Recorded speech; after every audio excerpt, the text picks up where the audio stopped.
Moving on to today's program, we are pleased to collaborate with the Royal Society of Chemistry. I'll subsequently have Rajesh of the Royal Society of Chemistry come up and give you a short background about what they do. So we are happy to collaborate with them in today's talk, which we have titled The Periodic Table is in Us, and it's on the 150th anniversary of Mendeleev's original periodic table, and Dr. Udai Maitra will walk us through the entire evening. A quick background about Dr. Udai Maitra. After his BSc from Presidency College, Calcutta, and MSc from IIT Kanpur, Udai Maitra received his MPhil and PhD from Columbia University in '86, working with Professor Ronald Breslow. Following a doctoral at Berkeley with Professor Paul Bartlett, he returned to India, and after a year at IIT, has been at IISc since 1989. His research interests are in the chemistry of bile acids, hydrogels, metallohydrogels, organogels. He's among the first in India to initiate detailed studies on small molecule-derived gels, which are an important class of soft materials. His group has recently developed a general strategy for low-cost paper-based photoluminescent enzyme sensors. He is also greatly interested in chemistry education and is a regular participant in a variety of outreach for high school and undergraduate students. He has received a number of awards and honors, including the S.S. Bhatnagar Award in Chemical Sciences in 2001, and is an elected fellow of both the Indian Academy of Sciences and the Indian National Science Academy. You know, Uday checked to know what is likely to be the composition of today's audience. He wanted to know how many mix of kids and adults and elders. So I actually just told Uday 5 minutes ago, just assume that all of us are kids, and let's do this program because he has this phenomenal thing which he calls chemistry is fun, which makes it very interesting for people of all ages.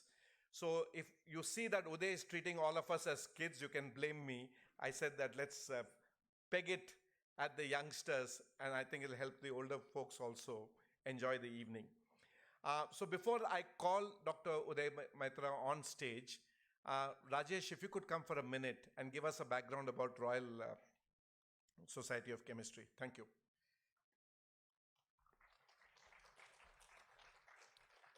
Thank you, Ravi.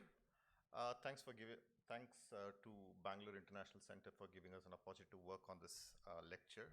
Thanks to Uday as well to agreeing to give the lecture. Quickly, I'm Rajesh Parishwar. I work for the Royal Society of Chemistry in India. A brief introduction about Royal Society of Chemistry. We are a not-for-profit organization based out of UK. Our aims are to really promote chemical sciences for the benefit of humanity and society. And our society has been in existence for more than 177 years. We have been working towards promoting chemistry, not only at research, at also see how it can reach us to all parts of society, school, children, early career researchers, big researchers, as well as common people. This is one of the efforts to outreach activities for us to promote chemistry. Before I close my remarks, I just want to tell you that we are also we have a program called Yusuf Hamid Inspirational Science Program. Under this program, we are training teachers how to teach science in a better way. We are using a lot more information, new techniques in terms of how to deliver. And this is a free training workshops we provide for the interested teachers who are interested in teacher training, as well as schools can get in touch with us. We will deliver this program at their schools. And I have my colleague here, Bhakti, who's sitting on the first row. You can contact her after the talk, and if you are interested in teacher training programs. That's all I'm going to say right now. And finally, if you go to RSC website, there is an app on periodic table. Please, if you are interested, download it. You have various activities, videos. You will enjoy more of periodic table as well. I'll close my remarks here. I'll invite Uday to come and deliver this lecture for next 60 minutes. Thanks.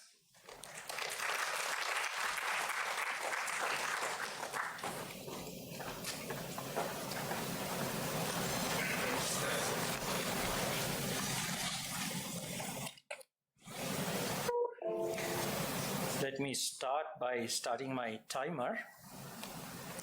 Thank you very much, Ravi and Rajesh, for the invitation, and Ravi for the very generous introduction.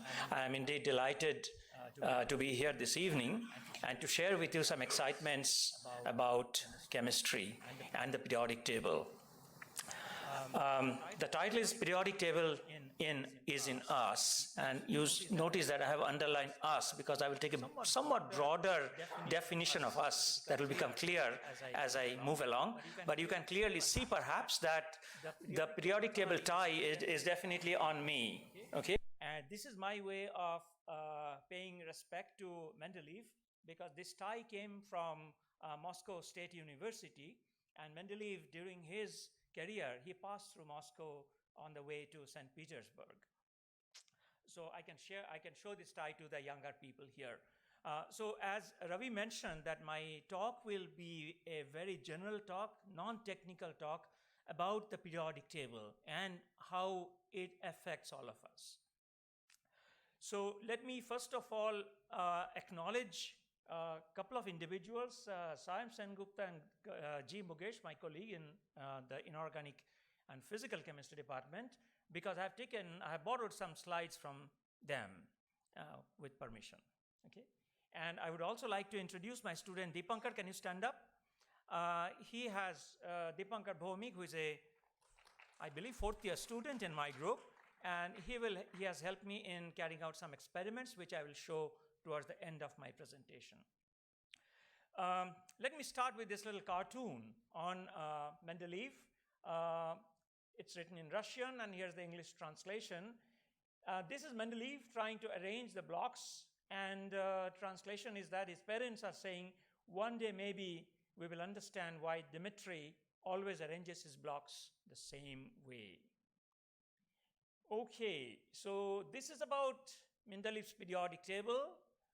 Hopefully it will still grow. As of now, it has come to more or less a standstill. And let me just read it out. This is taken from this particular website on famous scientists. He was passionate about chemistry, and his deepest wish was to find a better way of organizing the subject. And his wish led to the discovery of the periodic law and his creation of the periodic table, one of the most iconic symbols in science. Almost everyone recognizes it instantly. Science has few other creations as well known as the periodic table. So with this table, he predicted the existence and properties of new chemical elements. When these elements were discovered, his place in the history of science was assured. This is sort of like a summary of what I'm going to present in the next 40 minutes or so. Let me now show you a picture of a periodic table display which has, in fact, all the elements kept inside each of these boxes.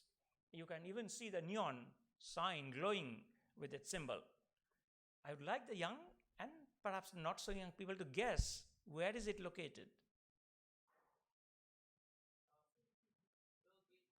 Absolutely right. You deserve a chocolate from me. This is kept outside Bill Gates' office in Seattle. Okay, so that gives you some idea about the importance of the periodic table. All right, let's go back thousands of years. You know, ever since human beings started to use materials of different kinds, they were always excited to know about the materials. I will, in fact, not go into the detailed history of how the periodic table developed and evolved. I will focus a little bit more on Mendeleev. Again, I will not focus on the life of Mendeleev, but basically these are the four types of materials which were recognized by the ancient Greek philosophers: earth, water, air, and fire. And they gave different kinds of symbols to the smaller units of each one of them. For example, this cubic structure for earth, tetrahedron for fire, icosahedron for water, octahedron for air. So certain elements, certain metals were known to the ancients, and I will come back and show those things. But at that time, these were not considered to be of fundamental materials. In other words, they thought that these are mixture of multiple components. let's move forward thousands of years, and basically solids and liquids were known. But the fact that gas is also a substance was recognized only in the 18th century. It was first discovered by Joseph Black, who started adding acid to kidney stones, and he found that some air within quotes was coming out of it. And then he recognized that this is something that is different from the air that we are accustomed to. And subsequently, in the same century, Daniel Rutherford discovered nitrogen, and Henry Cavendish discovered hydrogen. And subsequently, Lavoisier and Priestley, they were both credited with the discovery of oxygen. They found that Lavoisier basically found that by heating the oxide of mercury, you can liberate an element, a gas that supports combustion. And again, I will not go into the details of all the work that Lavoisier did. He was perhaps one of the fundamental scientists who made a lot of contribution in chemistry. But unfortunately, Lavoisier was killed at the age of 50. But before that, he's credited with the coinage of the term elements. And he also gave new names for many of the old compounds, as shown in his one page of his textbook, where, for example, air vital, air imperial, and air dephlogitic, these were collectively called oxygen by Lavoisier, and he is credited with the naming of oxygen as oxygen. But unfortunately, he was guillotined at the age of 50. And in fact, the appeal to spare his life so that he could continue his experiments was cut short by the judge, because the judge said, apparently, the Republic has no need of scientists or chemists. The course of justice cannot be denied or delayed. Later on, Lagrange, whose polynomial many of you have read, and some of the young people will probably read about Lagrange polynomials later on, he lamented later on by saying it took only them an instant to cut off his head, and 100 years might not suffice to reproduce its like. All right. I will now not go into the details about which element or which metal was discovered at what time, but I will show you a rough plot. You may not be able to read some of these. Can I get a handheld mic, because I'm not used to staying in one place and talking? But I think even otherwise, I think I am audible. Am I audible to the last? Oh, okay. So this is 1750, 1800, 1850, 1900, and 1950.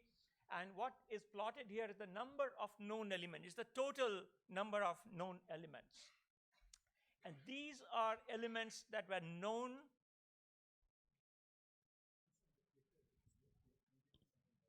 Okay.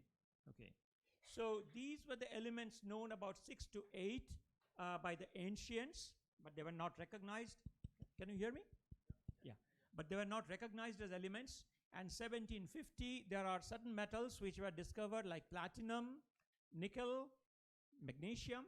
And then what is interesting, and something that I would like to point out to the young people also, is that whenever a new technique, new technology came about, the discovery of elements took a sharp rise. For example, this is the time where compounds, chemical compounds, were analyzed. So the analysis became a routine matter to find out the composition. And immediately, there was a jump in the number of elements that were discovered. Electricity was discovered sometime around that time, and electrochemistry, the chemistry that goes on when you pass electricity through a substance, electrochemistry was developed, and that again led to the discovery of the alkaline metals such as sodium, potassium, calcium, of course, alkaline earth metal, and so on. And over here you see another jump, which is spectral analysis. Towards the end of the 19th century, people studied the spectral patterns from sunlight and so on, and then that led to the discovery of many other items. This is rare earth research that led to the discovery of the so-called rare earths or lanthanides, and I will show them some pictures later on.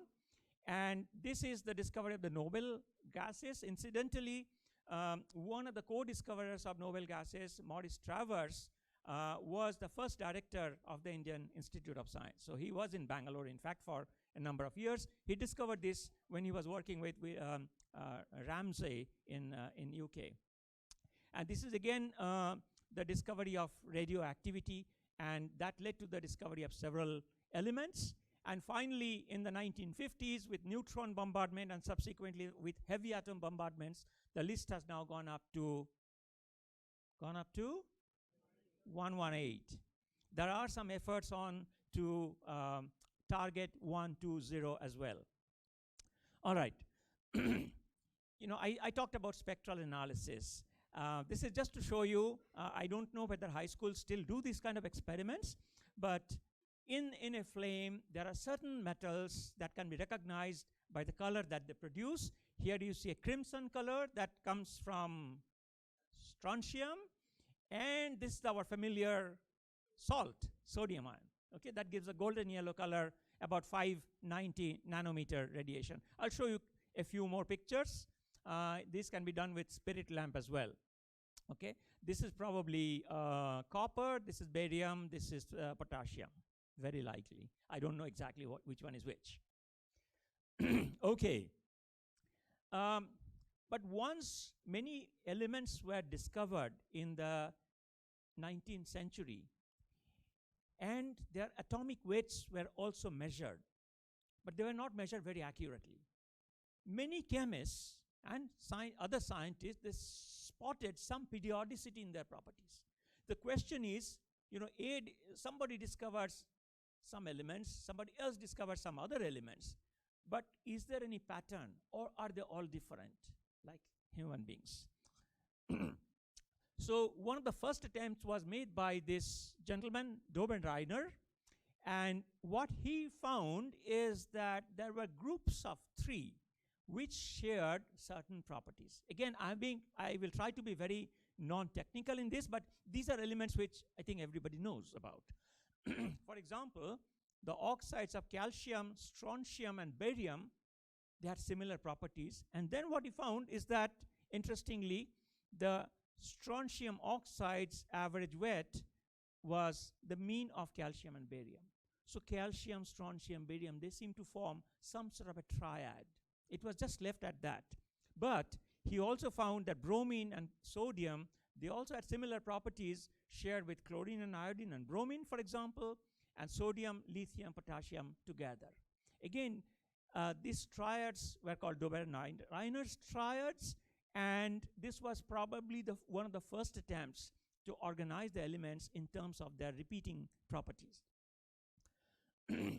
Subsequently, this Ernst Lensen, he made a list of about 20 different triads. And again, this was based on the atomic weights that were measured, because analysis became quite accurate those days. This was in the early 19th century. And there is another gentleman whose contribution is somewhat neglected. He is again a German, Gmelin, and in 1843, he made a table which looks like this, which was not very popular, or it was not very publicized. But this was probably the first arrangement made of as many as 55 elements known at that time, which were organized in a certain way. You will notice that even up to Mendeleev, the periodic table arranges the elements in rows and not in columns, which is shown here in this one, okay, which is the modern periodic table. There is another gentleman, Newlands, in United Kingdom. He showed a pattern called Newlands octaves, just like the notes in music. What he showed is that there are groups of 8 elements whose properties get repeated after a cycle of 8.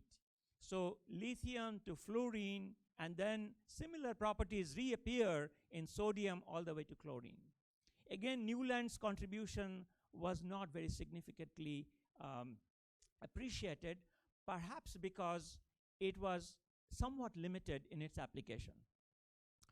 But I will skip this slide. Again, this is a little bit expanded version of Newland's periodic law, but he did mention about the periodic law at that time. Another contribution, another person who probably missed discovering the periodic table was Lothar Meyer, another German. Again, what most of the people tried to do, either group the elements and try to find a pattern, like Dover-Reiner tried with 3 elements, and in this particular case, group them together, look at the difference in their atomic weights. For example, you see carbon, silicon, nitrogen, phosphorus, oxygen, sulfur. He's looking at the difference, which remains more or less constant. So that indicated there must be some pattern in the arrangement of these materials in these elements. And subsequently, we come to Mendeleev. Mendeleev, in fact, grew up in Siberia. And he was, I will not go into his, about his childhood or anything else, about his how he progressed till 1869, that is. But he was the youngest of 17 children. And his father, who was running a business, he became sick and he had to cut short his company. So his mother, when Mendeleev was about 15 years old, 1849, he was born in 1834. 1849, he took him to Moscow so that he can do higher studies, because young Mendeleev showed signs of being a good student and scientific mentality and so on. But he could not get admission in Moscow. So then she took him to St. Petersburg, because Mendeleev's father studied in St. Petersburg. So with some difficulty, he was able to get admitted there and eventually got a degree. And again, I will not go into the details of what he did from 1849 to 1867, almost 18 years later. 1865, he submitted his PhD thesis, and in 1867, he was given a job as a lecturer in St. Petersburg University. This is a sort of a drawing of St. Petersburg University, again a massive and beautiful building.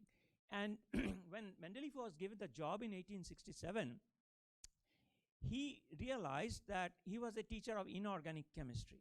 He realized that there were all these elements, close to 60 plus elements, but they all seemed to be somewhat scattered, and there was no systematic way of organizing it. And he was trying to write a book on it. So he then decided that he will write this book called Principles of Chemistry, but then he also felt that there's a need to establish a system to classify all these elements which were known at that time. So he completed the first volume in 1868. See, we are getting close to 1869, which contained just 8 elements out of 63 that were then known. In the second volume, he thought that he will deal with the remaining 55 elements. And what he realized is that there must be a way of putting them together. And only thing that was known at that time were certain properties of the elements and, to a lesser extent, accurate atomic weights. And these are things, again, Mendeleev, like what I showed with Lothar Meyer, he was trying to do lithium, sodium, carbon, silicon, oxygen, sulfur, take the difference of their atomic weights, and it's always 16 in some cases. So Mendeleev realized that there must be some pattern. And this is actually a picture from his own notebooks. Again, you can see that he is trying to take these differences and coming up with this number. Sometimes it is 16, 17, 16.5, 14.6, and so on. And here you see a more impressive copy of his notebook where he has scribbled, crossed out certain things. So it looks like he's working, but he's not getting there. Okay? And so finally, what he decided to do is to write the name of all these elements on 65 cards, just like playing cards. So he wrote the name of the element known at that time, certain properties, and the atomic weight. And then he thought that atomic weight must be important in some way, okay? Because the periodicity seems to appear with atomic weight, increase in atomic weight. And one day he played for hours and hours. This may be a part of a story, but this is almost like a, what people believe, what Mendeleev went through. Apparently Mendeleev told several people later on this is what had happened. That one day when he was shuffling cards and putting them in some order, 65 cards are not so easy to organize when you don't know how you should organize. Because putting them in an atomic weight order did not also completely satisfy him. Okay, so there were some problems, and I'll come back to that. And he fell asleep. And apparently, in his dreams, this is what he said later, I saw in a dream a table where all elements fell into place as required. Awakening, I immediately wrote it down on a piece of paper. Then he goes on to say, only in one place did a correction later seem necessary. Wonderful. Okay, if during the time you sleep, the brain does the work for you, nothing like that. So immediately he woke up and scribbled everything down in this format. So this is in fact the Mendeleev's periodic table signed on date 1869, 17 February. This is a strange way of writing dates, but I guess that was common those days. And I will show you a printed version of this because you notice that he has written things down with the atomic weights in some order, but he has also put a few question marks. Okay, and it is the question marks that actually made Mendeleev famous. And Mendeleev's place and others could not get as much success as Mendeleev simply because Mendeleev did a couple of things which were really remarkable. And I will show you these question marks later on in the other one also. For example, he has put question mark next to aluminum, question mark next to silicon, and question mark below calcium, and a question mark near, I believe this is iodine and tellurium.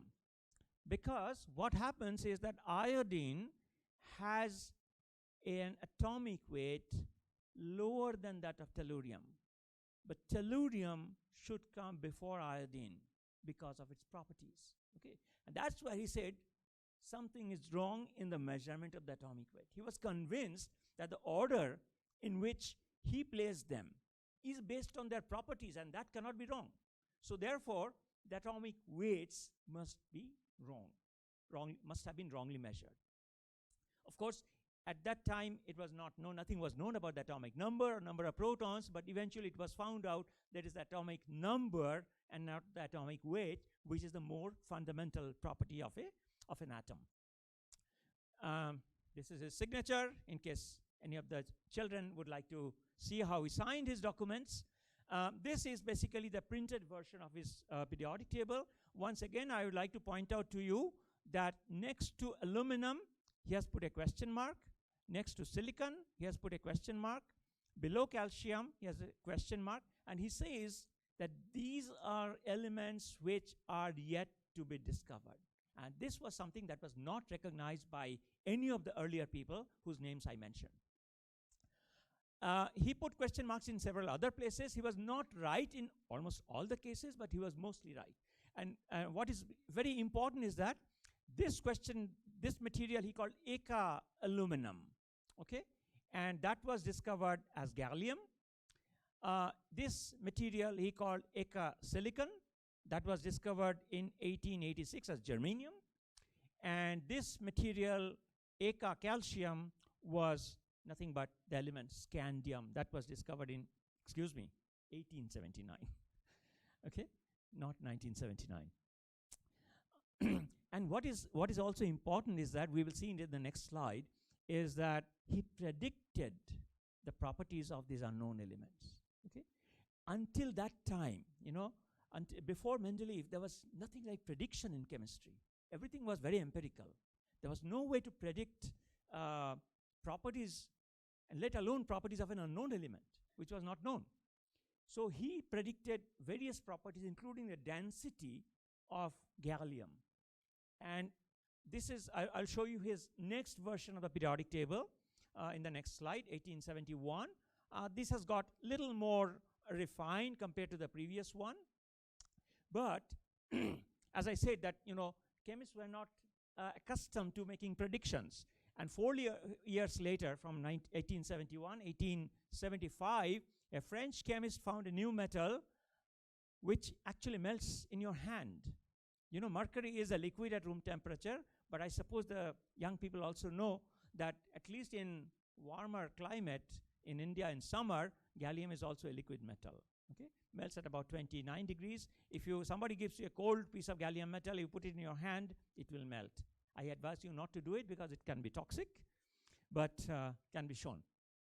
And it turned out that most of the properties of the newly discovered metal by the French chemist matched predicted numbers of Mendeleev, except the density.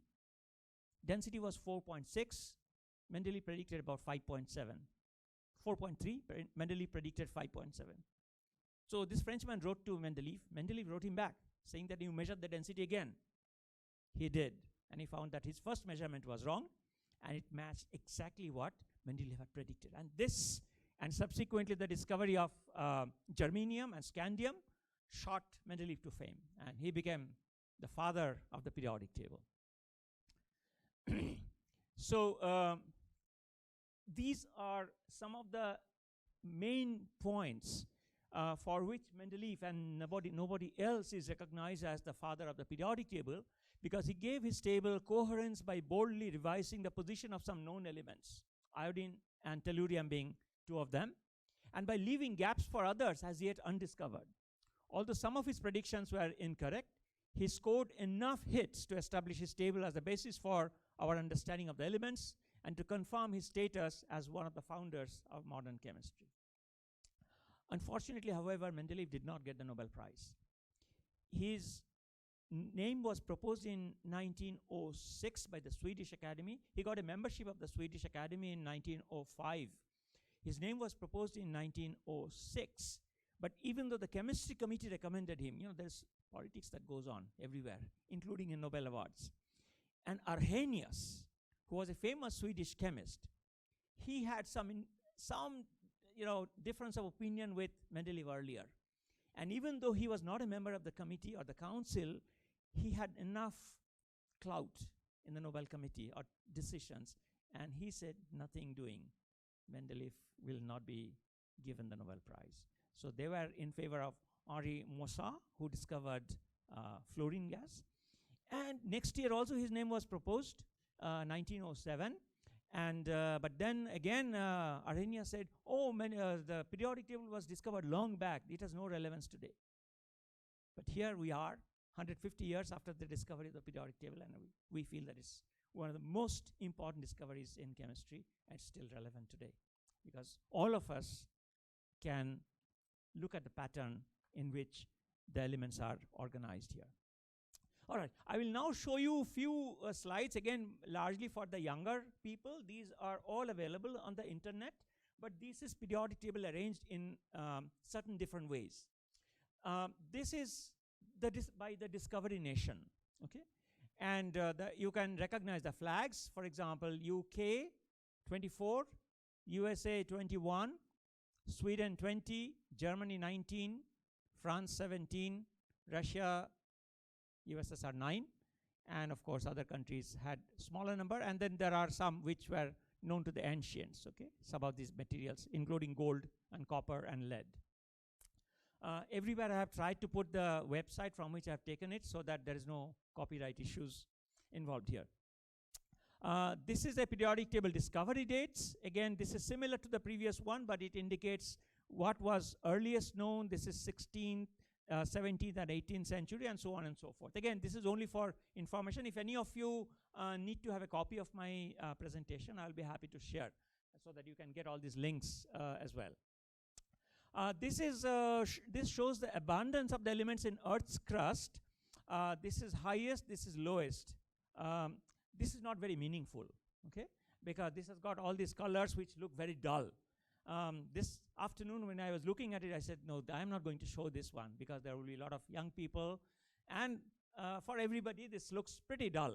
So I thought that a better way of presenting it would be to show a plot, okay? So what I plot here is the abundance, relative abundance, and here is the atomic number. Notice something interesting. all the most abundant ones are, of course, rock-forming materials because they form most of the Earth's crust. And over here, you have the rarest of metals. These are ruthenium, rhodium, palladium, osmium, iridium, platinum, gold, and rhenium. And so these are the really rarest in Earth's crust. The so-called rare earths, okay, of which I will come back in the next few minutes, they are in fact not as rare as you think they are. Okay. In fact, I'll show them. I'll show you how and where they are used these days. Okay, so they're kept over here. So this gives you some idea about what is abundant, what is less abundant, what is absolutely rare. This is the periodic table that you have seen here. This is the latest version, 2019, which has up to here 118, and everything looks like it's filled up. So anything new that is discovered, and of course you know that these man-made elements from 93 onwards, they are all radioactive. And some of them have been made perhaps in 1 or 2 atoms, particularly those which are super heavy elements. Now coming back to periodic table in us, okay, I thought that I should say a few things about what we are made up of. Is life organic? And the answer is, it probably is. But then the inorganic components or metals play a very vital role in our body, okay? And I will try to highlight this. Some of these slides I have taken from Professor Mukesh. What you see here on the left side is the abundance of various elements in the Earth's crust. This is a different way of pie chart presentation. Oxygen is close to 50%. Silicon is the other 1/4 almost. Aluminum, iron, calcium, sodium, magnesium, these are the smaller components. Whereas in the human body, it's oxygen and not silicon, but carbon. Okay. And that's what makes the major difference between that largely inorganic system with an organic system. And of course, we have plenty of hydrogen, nitrogen, and so on and so forth. I will also show you a periodic table of the human body in the next one. But carbon, oxygen, hydrogen, nitrogen, phosphorus, and sulfur, that is up to here, they comprise of more than 95% of us. And of course, you know that 70% of us is water. And they are primarily present as carbohydrates, nucleic acid, proteins, hormones, vitamins, and so on. I would also like to show you an interesting table here, which shows the abundance of some of the metals which we have in our body, in seawater, and in our blood plasma. And what I have here is the plasma to seawater ratio. So what is most striking, because I think it is probably accepted that the primary life started in water, in the sea. But what you notice here is that iron, which is present in plasma, this is molarity times 10 to the power 8. So it's actually this times 10 to the power minus 8 molar in terms of concentration. Compared to seawater, the plasma has 400,000 times as much iron. And others are also fairly large. Zinc, 215 times, copper, 1,600 times. So the biological system has been able to concentrate from very, very rare sources, particularly in the early part of the evolution of life. And metal ions, of course, play very important roles, and I will show that in a little while. These are the elements which are found in human body. Now, some of the elements which are found in very low concentrations, for example, some of these, 10 to the power minus 9, these are probably because of the environment and not because they play any important role. But that answer has not yet been answered, because some of the very rarest of the rare metal ions present in the body, the functions are still not known. These may be for thallium, indium, gallium, bismuth, samarium, and so on. So one doesn't know. But definitely there are 28 elements which are shown here. These are the bulk biological elements, like I said, that they comprise 98% of our body, which are shown in green. Some over there, the alkaline earth metals, hydrogen, and some of the other elements there. And elements which are essential, which are also shown here. But you notice that the secondary elements which are essential are almost all metal ions, and in the so-called first transition series: vanadium, chromium, manganese, iron, cobalt, nickel, copper, zinc, molybdenum, selenium, iodine, and so on. I would like to show you in terms of some numbers about how much of each of these metal ions we have in our body. This is just for the sake of knowing the number. I think the younger people, I will provide some entertainment for them. Let him take a nap right now, because there will be some entertainment for him later on. And that's why I have the other table, which is not the periodic table, but some other table which is useful. All right. So iron, we have about 3.5 to 4 grams in our body, which of course 70% of it is in the red blood cells. Zinc, surprisingly, is the second most abundant element in our body, and there are close to 300 zinc-containing enzymes. You know, as I'm speaking, I'm inhaling oxygen. It gets burnt into carbon dioxide, burnt in the sense biologically burnt, produces the energy, and produces carbon dioxide. But the carbon dioxide has to be transported back from my tissues back to the lung and thrown out. And that is done, that is a hydration of carbon dioxide, is done by an enzyme called carbonic anhydrase, which contains a zinc atom. That is only one of the 300 proteins and enzymes which contain zinc. Copper also plays a very important role. It's present about 120 milligram in our body. Manganese, 20 milligrams. Selenium, 20 milligrams. In fact, Professor Mukesh works on this thyroid hormone related studies, and he works a lot on selenium. Iodine, 10 milligram, of which 8 milligram is in the thyroid gland. Vanadium, 10 milligram, it's not completely clear what is the role in the human body. There are sea animals which contain large amounts of vanadium, and the roles are relatively known, but for the human body it's not known.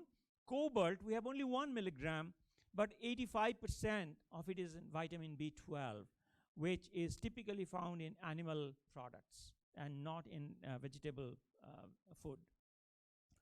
Okay, as I said, periodic table is in us, and I think I've shown a little bit about what elements we have in our body. But then, as I said, that I will take a slightly broader definition of us, because there are things that we use every day which we cannot do without. And one of them are automobiles. And this particular sort of periodic table shows that what are the elements which are used in manufacturing a vehicle, okay? And you can see that 1, 2, 3, 4, 5, 6, 7, 8, 9, 10, almost 20 plus elements are utilized in the manufacture of an automobile. And the color codes are basically showing you different ways in which these various elements are utilized. Before I go to the next slide, let me ask the younger audience, what else has become part of us now? Cell phone. You are absolutely right. So these are the elements of a smartphone, all right? Not the older type classical phones, which some of us still use, but the smartphone screen, battery, electronics, casing. Okay, and you can see how many elements are there. And you also notice both in the electronics and in the screen, there are quite a few lanthanides which are used, like lanthanum, terbium, praseodymium, europium, dysprosium, gadolinium, and so on. I can also read those things off my tie. Battery is largely lithium and cobalt, but you probably have heard that lithium price is controlled by China and cobalt by the Democratic Republic of Congo, which is always in turmoil. So there are issues in getting lithium and cobalt for the future. And I was reading about the smartphone related periodic table related to smartphones, and then I came across an article which talks about endangered elements used to make mobile phones are running out quickly, scientists warn. And they said in 100 years, we'll completely randomize all these elements and these will no longer be available. Even though rare earths are not as rare, but they're always found in mixtures and the sources are very few. So this particular article also recommend that do not update your mobile phones very frequently. although it's always tempting. I will not go into the details about what, which element does what, but if the younger people would like to, I mean, this is available on a website. You just search for periodic table in a smartphone, okay? And you will get this particular image. Otherwise, I can email it to you, whoever wants to get a copy of this. So before I close this part, I would also like to show you a picture of the Mendeleev Museum. This was Mendeleev's office. My title slide had, in fact, a picture from his website.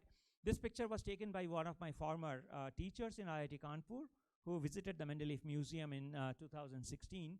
And there's a picture located in the University of St. Petersburg. This was a photo from him. All right, so now going away from periodic table to my little table here. And this is for the entertainment purpose.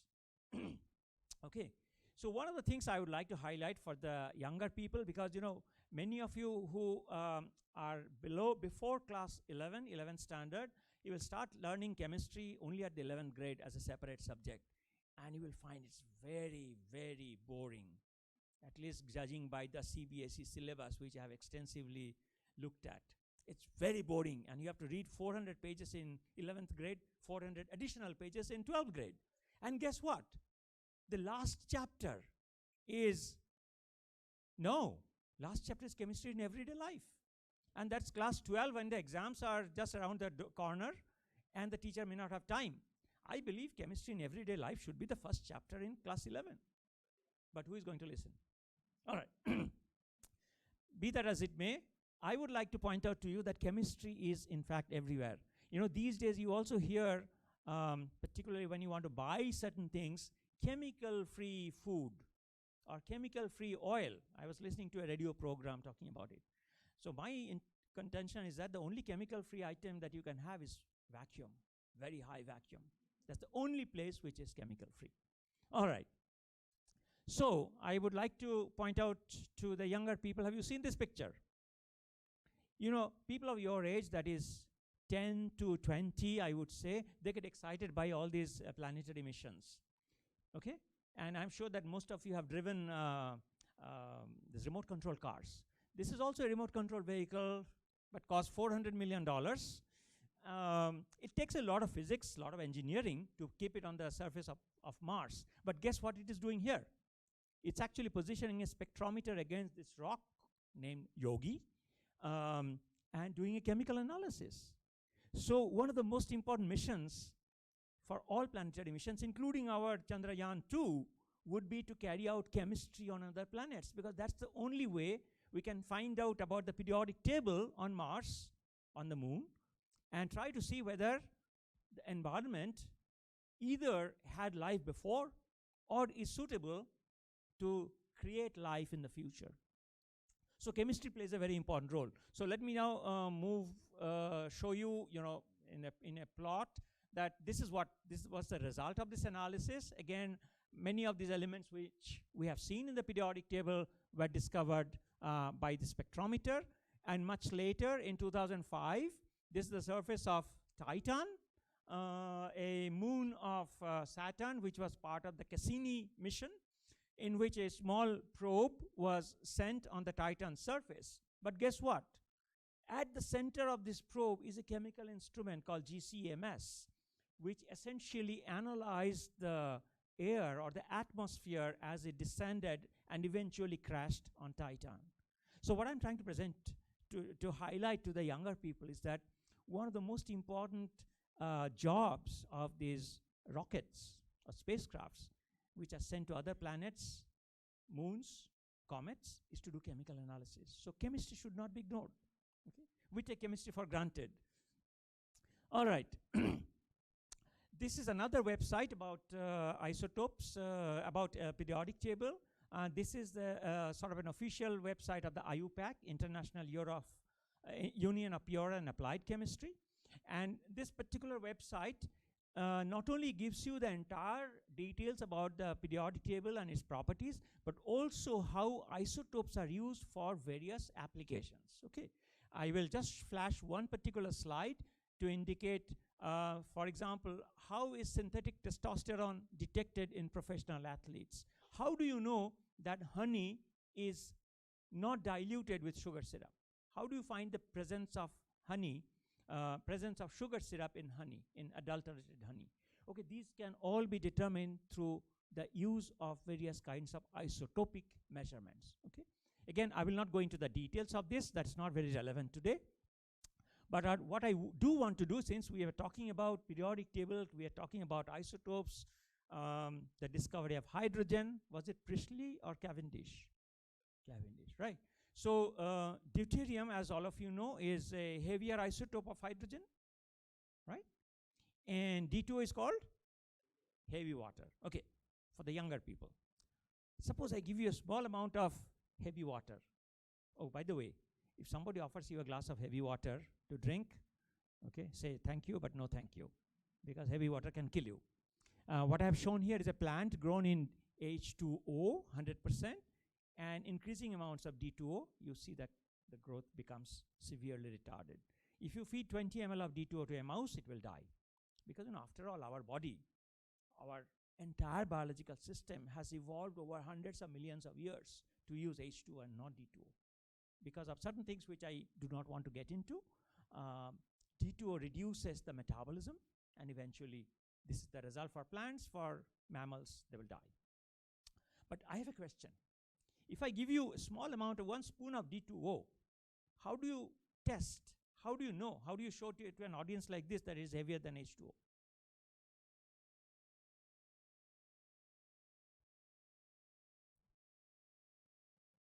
I'll give you only 3 ml. I'll give you 12 rupees. Yeah, see, I can always measure the equal volumes, but that's a very boring experiment. Okay, it's very accurate, but it's boring because for a demonstration, one should not only do the correct experiment, but also a relevant experiment. Okay, so what I would like to tell you is that D2O ice is a good idea because H2O ice floats on H2O. D2O ice should also float on D2O. But D2O ice should sink in water. Dipankar, shall we do that experiment? Let's do that experiment, okay? No, let's have some lights here. This is the only one that will require light. So I'm going to put some ice cold water here.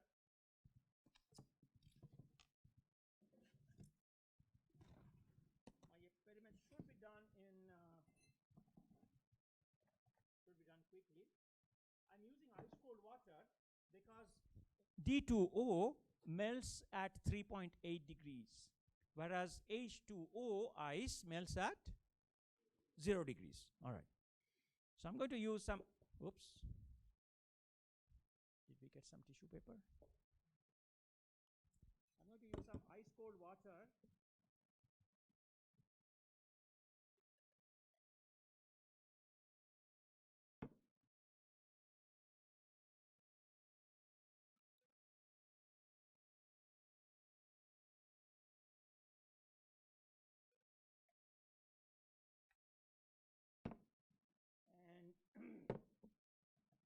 Here in this specially cut out syringes, which have been, with that 12 rupees, I bought some food color.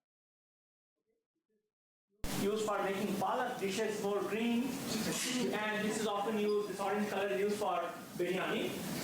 Okay, in lieu of saffron. So, you know, one of them is H2O, one of them is D2O. All right, how do I know which one is which? Let's put it in the water. Let's put it in the ice cold water. One will sink, one will float. Very good. So let me get rid of this ice from the top.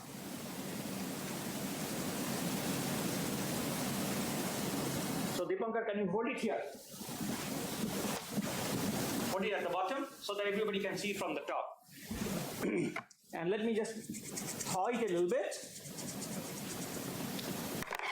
Same kulfi technology. In fact, we kept it frozen in ice and salt, which is traditionally used for making kulfi. So let's go green. Dipankar usually would not tell me which one is which, but I'll try with D2O. I'll try with the green one. and hope that this is one of them. Okay, should float or one of them will sink. Can you all see this? Yes. Okay, and here is my $1 million stick, which I use for pushing this little piece of green ice. Oh, it's still not coming out, so a little more thawing. This is a very simple experiment, but I must tell you that this batch of D2O costs about 200 rupees. But I must thank at this point Merck Sigma Aldrich, because they support my activities like this by providing certain chemicals, including the D2O. It's sand, right? So this must be D2O. So the other part of the experiment is kind of boring. This is H2O. You can take care of those syringes. So I'm going to push this one just to make sure it doesn't sink. But what will happen is that because I have your ice cold water, which is above the melting point of D2O ice, which is about 4 degrees, this ice will melt faster, this one will melt slower. Okay, and therefore, and then what will also happen is that D2O upon melting will produce D2O, liquid D2O, and then the remaining part of the green ice will float on. Okay, you will see distinct green layer at the bottom, and the remaining small piece of D2O ice is floating on top of that. I'll leave it here, and Deepankar, you alert me after maybe 5 minutes. I need to put the glasses. Now it is time for a drink.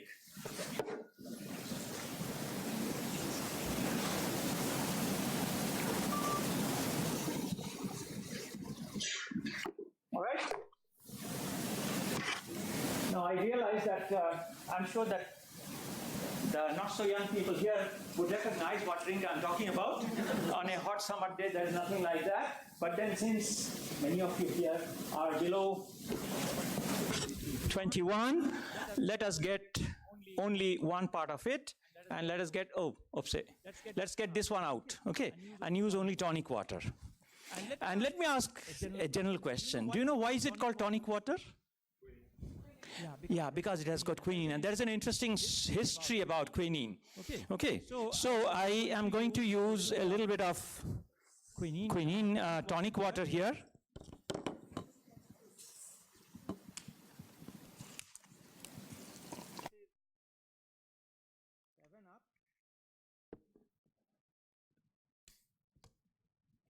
And this is gin and tonic minus gin. Okay, can I have all the lights off, please? Okay, I should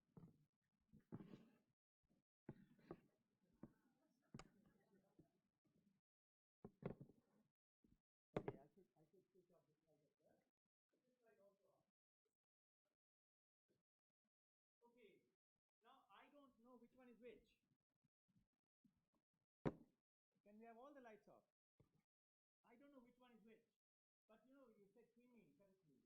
Quinine has a very interesting property. Do any of you know? Difficult research. But it is also fluorescent. So I'm going to use this, my handheld UV lamp. Can we get these lights off, if possible? Even the hall lights? Yes. Okay. Because now everything will be lit by something else. Let's see which one is quinine, which one is not. Do you see the difference? So this is showing the beautiful blue fluorescence of quinine. And of course, 7-Up a Sprite does not have quinine, so it is not showing anything. There's a little bit of scattering because of the dust particles. Okay? All right. Let me show another experiment related to this. Lights on, please. Thank you. And this experiment again involves very simple material.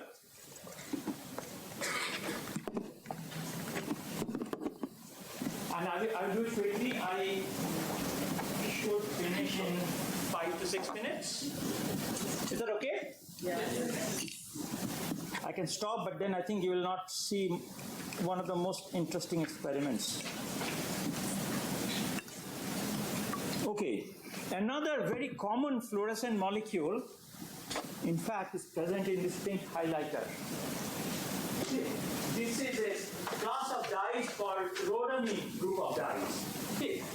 And this appears pink in terms of color, but the rhodamine absorbs green light and emits it as yellowish orange.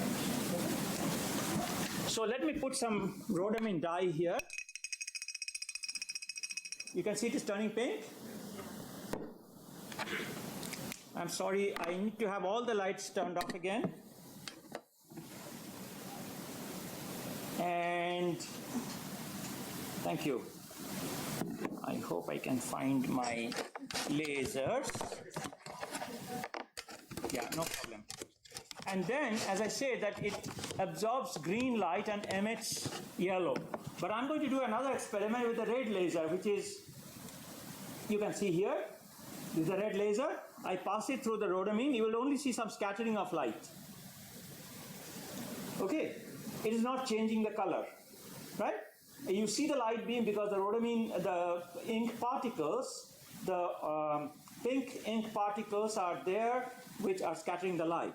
But when I pass the orange light, the green light through the same rhodamine, you will see a big difference. This is my green laser, 532 nanometer, and you see green is turning into yellow-orange. All right? So this is the fluorescence that you see from the rhodamine that converts, that absorbs green light and releases it as orange-yellow light, similar to what I have shown here in this particular slide. Okay? It absorbs green and it emits in the orange light, which is basically fluorescence. Quickly, we need to set up the next experiment. I will end my presentation of the experiments showing you chemiluminescence. Okay. Chemiluminescence is something that you see in fireflies at this time of the year. If you come to IISc near the wooded areas, this is our fireflies. So this is chemical conversion of chemical energy into light without going through heat. So if you heat a piece of coal, if you burn a piece of coal, you convert chemical energy into heat and then to light. But what we are going to do, like the firefly does, is again, I will not go into the technical details. I will use hydrogen peroxide as our fuel today, but I will use, again, I will not go into the chemistry part, but the physics part. I'm going to use 4 kinds of dyes, which will give you, oh, this color is odd. This will give you a blue violet color, orange color, cyan color, and green color. Okay. So let me have this one on here. Everything is here? Okay. So please allow me a couple of minutes to, can I have the light on here, please? Just for a few minutes.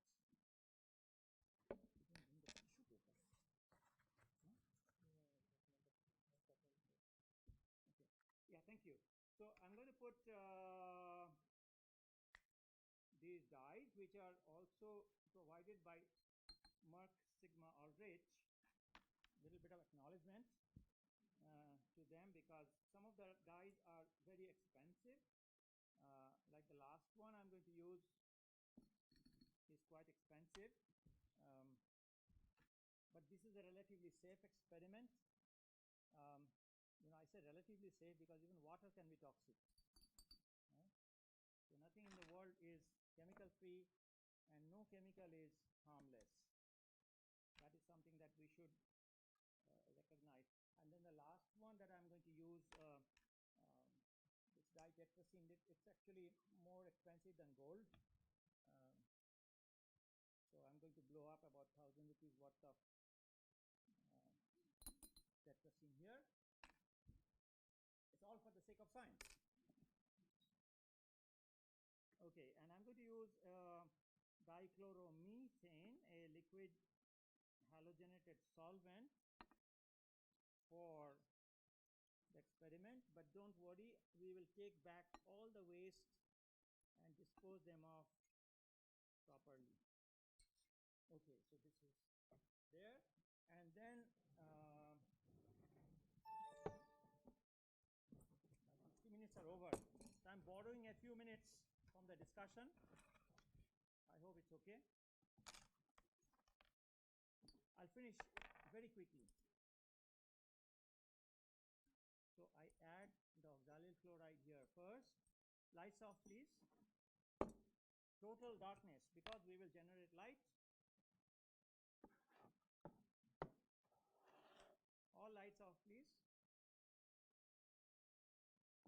Thank you. I will switch it off in a minute because I need to look at.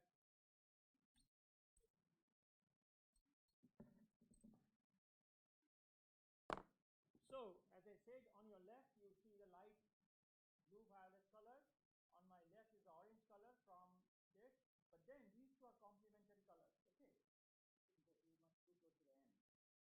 And I'm going to mix some orange with the blue so that it turns white.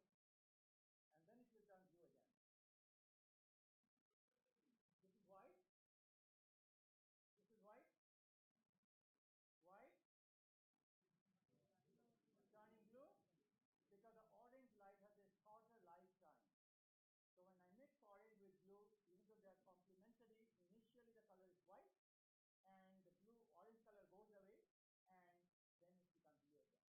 Okay, and I can probably see, you can probably see who is speaking. There's enough light here. So let me finish the other two experiments by here is my light source.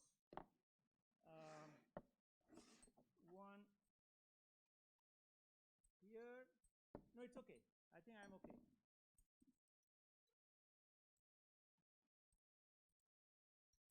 This produces a slightly different shade of blue and green. Oops. Cyan on your left and green on your right. And again, you can see the cyan is very, very bright. You can identify the speaker. The green color again is not going to stay for too long, but this color will probably stay till we get back to IISc tonight. Okay, so this is a very stable emission. As long as there is fuel, that is hydrogen peroxide, you will see this color. You also notice that the orange color is nearly gone, and this is a green, and this is a different. This is a blue. This is a different blue. So basically, what and then it's cold. This is still ice cold because we kept everything in the ice. So point I'm trying to make here is that very simple experiment one can do to show this phenomenon of getting luminescence. So you can clean these up and put those things in that waste container. It's down there. All right. So before I end, I would like to show a couple of things. This is another periodic table, and here is a clickable periodic table. And if you click any of the symbols, you will get more information, which largely for the younger people. You will get more information about what it does, where it appears, and so on. This website, ttables.com, has a more extensive listing of properties. So that is useful too. This is also a very funny type of a periodic table, but it starts with hydrogen in the center and spiral your way out. And again, you can organize things very nicely. This is also very useful. I would like to end with a little bit of entertainment and so I'm going to end with a little bit of entertainment. Even though the periodic table is very extensive, it is not enough to cover an elephant. By the way, do you see the ice, green ice floating on D2O happily? It's dancing. Okay, if the ice can dance, so can elements. Okay, so let's have a little bit of song and dance. Now, chemistry just does not fascinate chemists alone. You'll be surprised that a mathematics professor in Harvard University was fascinated by the periodic table.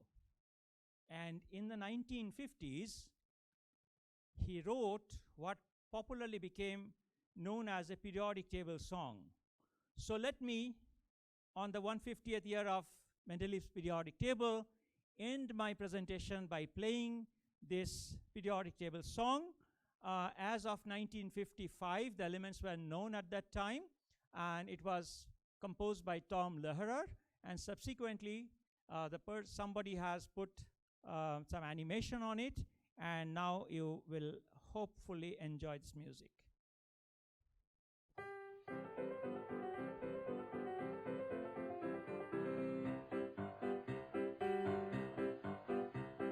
There's antimony, arsenic, aluminum, selenium, and hydrogen, and oxygen, and nitrogen, and rhenium, and nickel, neodymium, neptunium, germanium, and iron, americium, ruthenium, uranium, europium, zirconium, lutetium, vanadium, and lanthanum, and osmium, and astatine, and radium, and gold, protactinium, and indium, and gallium, and iodine, and thorium, and thulium, and thallium.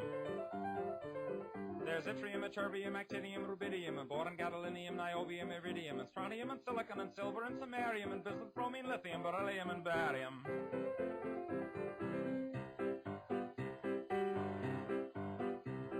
There's holmium and helium and hafnium and erbium and phosphorus and francium and fluorine and terbium and manganese and mercury, molybdenum, magnesium, dysprosium and scandium and cerium and cesium and lead, praseodymium and platinum, plutonium, palladium, promethium, potassium, polonium and tantalum, technetium, titanium, tellurium and cadmium and calcium and chromium and curium.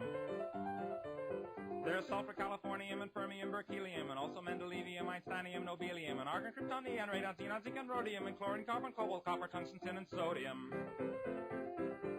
These are the only ones of which the news has come to Harvard. And there may be many others, but they haven't been discovered.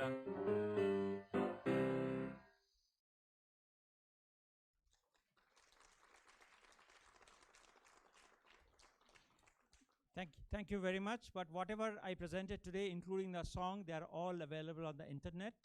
So I have simply put things together, and I hope that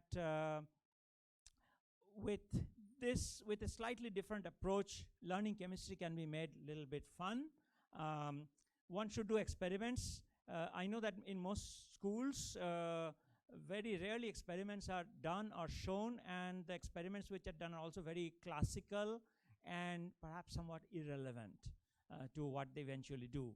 But you can check various websites and find out ways of using kitchen chemicals to devise experiments that can entertain you, and at the same time, entertainment is one part, it should also educate you. Using very commonly available household chemicals and the materials available in supermarkets, one can do a lot of fun experiments. Okay? So with this, I would like to thank again Rajesh and Ravi for giving me a chance to meet all of you and interact with you, and I hope that you will get the take-home message. Thank you very much.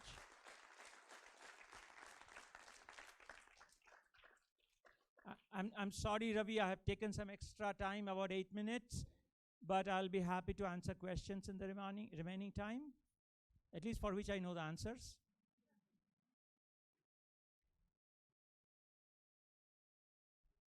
Yes. Hello.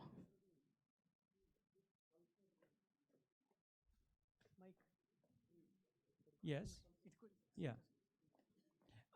This is about sulfur from certain kinds of springs. I think these are again because of the way the rocks are formed, because it's probably not sulfur, it's hydrogen sulfide, H2S, and that can get oxidized in air and produce yellow sulfur particles. It has to do with the geological nature of the rocks underneath, but of course there are many places where large sulfur deposits are there. I'm not sure if this is the place where you're talking about. You said Dehradun. Yeah. I'm not sure. I've not heard about this place, but I would imagine that there is some sulfur deposit down there.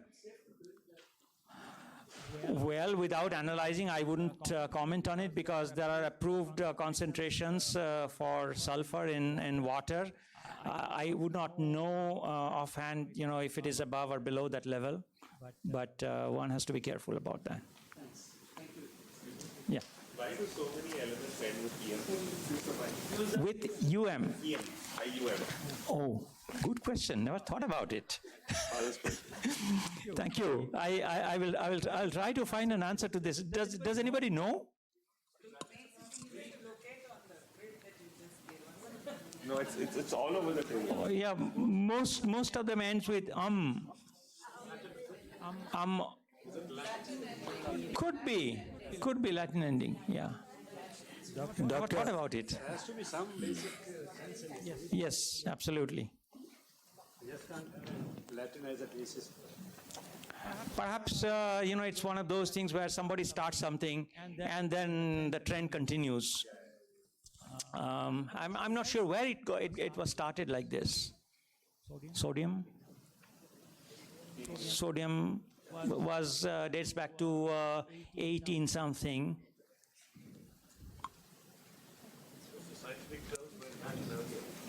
Yeah, could be.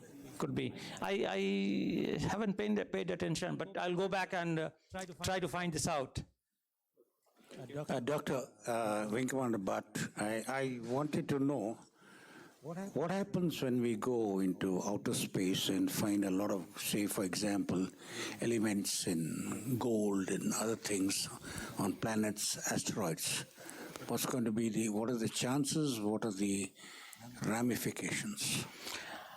Well, in fact, this isotopesmatter.com does have an answer to similar questions, because by looking at, that's, I think you pointed out a very important issue that I also elaborated a little bit, that one of the main missions of this interplanetary projects is to do chemistry on other rocks, minerals, whatever.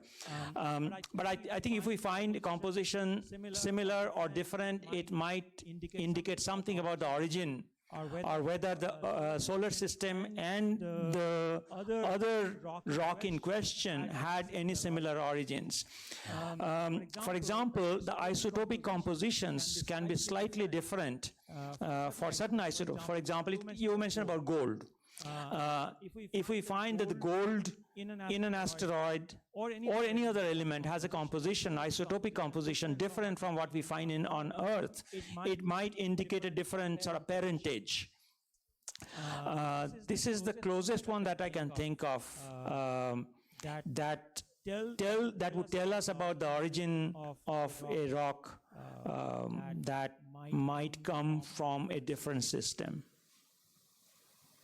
And I think that is one part if we are dealing with only certain metal ions, but then sort of astrobiologists are also looking at carbonaceous matter in asteroids and other planets if possible, and if found there, to identify whether, because there is also a theory that life came on Earth on comets. Comets brought life to Earth. This is only a sort of a hypothesis, but by analyzing the chemical composition of certain elements and their isotopic fractions, one can perhaps make a judgment on it. I don't think the last word has been said in any one of them. I hope I can partially answer your question. Yeah. Yeah, I think I'll take this question before I come to you. So you had very elaborately described how the periodic table was progressed, made by various scientists, but you didn't get the finishing touch of Mosley in it. Why? Yeah, in fact, I had some slides from Professor Sengupta about the Mosley's contribution, right? Which really, and well, there were many others also, but just in the interest of time, I cut short a few of these thoughts, because ultimately, everything was organized by the atomic number and not by atomic weight. So you are right. I think there is a question here. Can I take this your question? Yeah. Yeah. Yeah. Yeah. They are arranged separately. Yeah. Can I consider it as a limitation of the periodic table?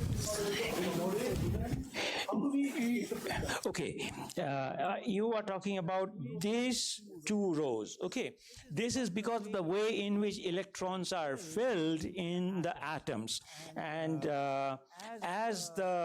in terms of quantum chemistry, the first shell can accommodate 2, second one 8, then 18, then 32, and so on. So what happens is that after 1, 2, 3, 4, these are the elements where the 4F shell, which can accommodate accommodate 14 electrons, they get filled up. Okay, so this is 4F series, this is the 5F series. These were not known. In fact, in earlier versions, people could not figure out where they will find out, where they will sit. But now that it is clear that these are the elements in which the so-called 4F shell or 4F orbitals, to be more accurate, get filled, they are kept separate. But this is a well-established place now. It is simply because you cannot put them in between, just then the aspect ratio changes quite a lot. So it is mainly for convenience that it is kept here. This is the so-called lanthanide series. This is the actinide series. So the lanthanide series, the lanthanum starts with 4F1? Yeah, lanthanum is 4F1. 4F1? Yeah. Lanthanum is 4F1? Yes. Then shouldn't we having 14 elements instead of 15? Well, because you also have the S, two S elements. So the S block, the 4F starts filling up. Yeah. So lanthanum is 4F1. Yeah. And then you go to cerium is 4F2. And as you progress, it goes to 4F15. No, but then the last one is 4F14. So then where are we going? Where 1 second, let me just check that. I think for one of them, maybe it is the D electron that gets filled up. Yeah, Because 4F and also 3D is also there. So mercury, 1 second. 1, 2, 3, 4, 5, 6, 7, 8, 9, 10. That is fine. And here we have 1, 2, 3, 4, 5, 6, 7, 8, 9, 10, 11, 12, 13, 14. Yeah, these are the 4F. I think lanthanum is probably 5D1. Probably. Because ultimately the D electrons have to be filled up also. So lanthanum probably is 5D, but then when it goes to the next one, it becomes 4F.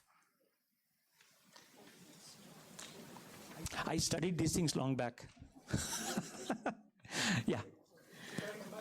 Sure. Yeah. My intent of asking that, Yeah. I knew that to be able to make an arrangement so that it doesn't blow up like this, Yeah. that they have been put down there. Yeah. But it was just, I was wondering, Yeah. is it time to rearrange the periodic table that they can get arranged better in that one? That we are able to call, we are just calling it out just for the sake of convenience. Does it mean periodic table is not able to accommodate them? Do we interpret it? Well, the only thing that happens is that this 4F shell starts filling out only in the third period. 1, 2, yeah. First, second, third, fourth, fifth period. Okay, that's where the 4F comes. So therefore, if we try to accommodate these two rows somewhere in the middle, then it will remain blank for quite a few periods, and that is probably a justification. But then that doesn't prevent one to develop a next version of it. But I think by and large, chemists are happy, satisfied with this. But then, this spiral one that you saw, that's an interesting variation in which you can accommodate this as a longer arm on the same period. But that may be a better way to present longer, these later lanthanides and actinides. Could be. Right. Thank you. Yes.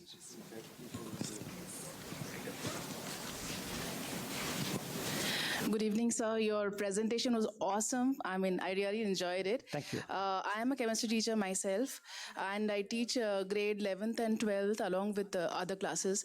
But then one major problem I face in inorganic chemistry is the third chapter is periodic properties. Students are very interested, they listen properly. But once I go to the actual S block, P block, D block, etc., there are so many exceptions to the properties. And when the students ask me, why so many exceptions, ma'am? Like, for example, solubilities of carbonates, bicarbonates, so many things. I really do not have much of an answer many times to the exceptions. How do I make inorganic chemistry interesting for my students when I have to tell them finally it ends up, please learn the reactions and come for the exam, and that's it. Organic, I am actually myself a student of organic organic chemistry. So organic chemistry, I can give them reasons to tell them why it's interesting. Can you give me a few reasons to make inorganic chemistry interesting? Don't teach those things. That's my quick answer. No, but realistically, if it is there in the syllabus, you have to teach, they have to learn. Unfortunately, to address some of these issues, I had taken a survey of high school graduates of 2014, about 5 years ago, and the pattern is very clear that nobody wants to study S block, P block element. They hate it, and I completely agree.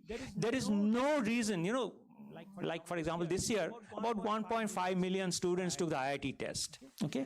And they had to kind of cram all these subjects. But then how many of them will do chemistry or physics or maths or biology? Very few. And for the average student, why are we packing so much of information and much of it is actually useless? They will never use in their life. And we are completely sort of keeping the science that is relevant to our daily life chemistry, daily life physics or biology, completely away from them. No one, I asked the other day I asked a student, it can be done even with this can. A student came for interview. I gave her a Tetra Pak of a juice. I said that, can you read this and find out how many calories each gram of carbohydrate gives? You have studied this thing in 7th standard. She looked at the label, but she was not able to figure out. Everything is there. How many grams of sugar is there? 13 grams of sugar, 52 calories. Okay, everything is given there. So some of these sort of approaches I think would be useful to make chemistry in particular and science in general relevant and connected with our daily lives. And I think there's a big gap there, and we unnecessarily teach them a lot of useless science. I'm making it very broad, not focused on chemistry alone, which they will never use in their life. But I think they're missing out on the more interesting, more relevant parts of it. Thank you, sir. So again, regarding lanthanum, I think it's 4F0, as you were saying. 5D1. Yeah. So that explains it. Thank you. You are teaching, so you will know it immediately. I'll go back and take a look at my, yes. Sir, thank you for your lecture. Thank you. There is a lot of discussion right now going on regarding RO filtered water filtering out essential elements like calcium, magnesium. What's your take on that? I also saw this WhatsApp message that goes on, but my first reaction to everybody is that don't believe in 99% of them. I got this message forwarded by my wife, and then I immediately did some literature search, and I looked at the original literature, only to find out that the amount of these metal ions we get from drinking water is insignificant compared to the salt that comes with the food. So they said that even if you drink distilled water, and I have seen in original publications from respected places, that even if you drink distilled water, nothing will happen to you. It just tastes bad if you drink distilled water, and drinking salted water is not going to make any changes in your, for example, bone parameters and things like that. So I think we are safe drinking RO water. But what really concerns me about some of these technologies is that the amount of cartridges that we throw away. I had my RO serviced yesterday, and I was rather confused as to what to do with the used cartridge. There's so much of plastic in there, very hard plastic.